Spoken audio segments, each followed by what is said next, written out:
নমস্কাৰ, মই ধৰ্মেশ তেৰণ আৰু মই বৰ্তমান আছোঁ ধূপগুৰি খামাৰ গাঁৱত। আৰু এই স্থানত আচলতে ৰজাদিনীয়া বহুত যুগ যুগ ধৰি এই শিলসমূহ স্মৃতিৰ নামত এজন মৃতকৰ যেতিয়া এজন ব্যক্তি যেতিয়া মৃত্যু হয় তেতিয়া মৃতকৰ স্মৃতিৰ অৰ্থে এনেকুৱাকৈ শিল পোতা হয়। আৰু এই শিলবিলাক আপোনালোকে নিশ্চয় দেখা পাইছে, আমাৰ যিমান এজন মানুহ যিমান ওখ হয় তাতোতকৈ যথেষ্ট গুণে ওখ।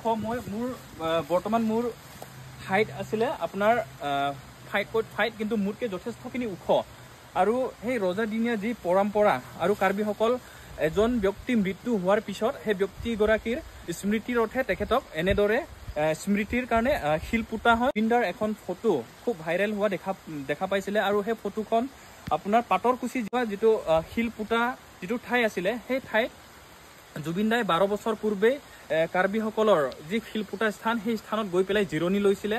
37 নেশ্যনেল হাইৱে খুব ওচৰতে থকা যিটো ৰাজহুৱা শিল পোতা স্থান, সেই স্থানত গৈ পেলাই জিৰণি লৈছিলে। মই এইটো কাৰণে এই ভিডিঅ'টো দেখুৱাব বিচাৰিছোঁ যে কাৰ্বিসকলে পৰম্পৰাগতভাৱে ৰজাদিনীয়াৰ পৰা বহুত বছৰ ধৰি যুগ যুগ ধৰি এনেধৰণে এগৰাকী ব্যক্তি মৃত্যু হোৱাৰ পিছত সেই মৃত্যুৰ স্মৃতি ৰখাৰ কাৰণে এনেদৰে শিল পোতা হয়। আৰু ইয়াত কেৱল এটাই নহয়, যথেষ্টখিনি শিল আছে, ইয়াতে শ শিল ইয়াতে পৰি আছে। আৰু এই খামাৰ গাঁৱত আপোনালোকে যদি ভিজিট কৰে, এই খামাৰ গাঁৱত যদি আপোনালোকে আহে, এনেকুৱা শিল আপোনালোকে দেখিবলৈ পাব। আৰু এই মোৰ ওচৰত থকা যিটো ডাঙৰ শিল, ইয়াৰ পৰিৱৰ্তে এইটো নিচেই মানে চাপৰ আৰু সৰু যেন লাগে, তথাপি মোতকৈ বেছি ওখ আছে। গতিকে এনেকুৱা হাজাৰ হাজাৰ শিল আছে য'ত কাৰ্বি লোকসকলে বসতি বাস কৰে বা জনবসতি কাৰ্বিসকলৰ প্ৰধান এলেকা আছে। সেই এলেকাসমূহত এনেকুৱা বহুত ঠাই আপোনালোকে দেখা পাব। আৰু যিটো জুবিন গাৰ্গে আজুৱাই পেলাই জিৰণি লৈছিলে শিল, সেই শিলটোক লৈ পেলাই বহুত লোকে বিতৰ্ক কৰিছে আৰু যথেষ্ট বিভ্ৰান্তি হৈছে। কাৰণ এই শিলটো প্ৰাকৃতিকভাৱে থকা শিল বুলি বহুতে ক'ব বিচাৰিছে, কিন্তু আমি এটা কথা স্পষ্ট কৰি দিব বিচাৰিছোঁ, এই শিলটো প্ৰাকৃতিকভাৱে থকা নহয়। কোনোবা এগৰাকী কাৰ্বি ব্যক্তিৰ মৃত্যু হোৱাৰ পিছত তেখেতৰ স্মৃতি হোত আচলতে এই স্থানত এই শিলটো পুতি দিয়া হৈছে।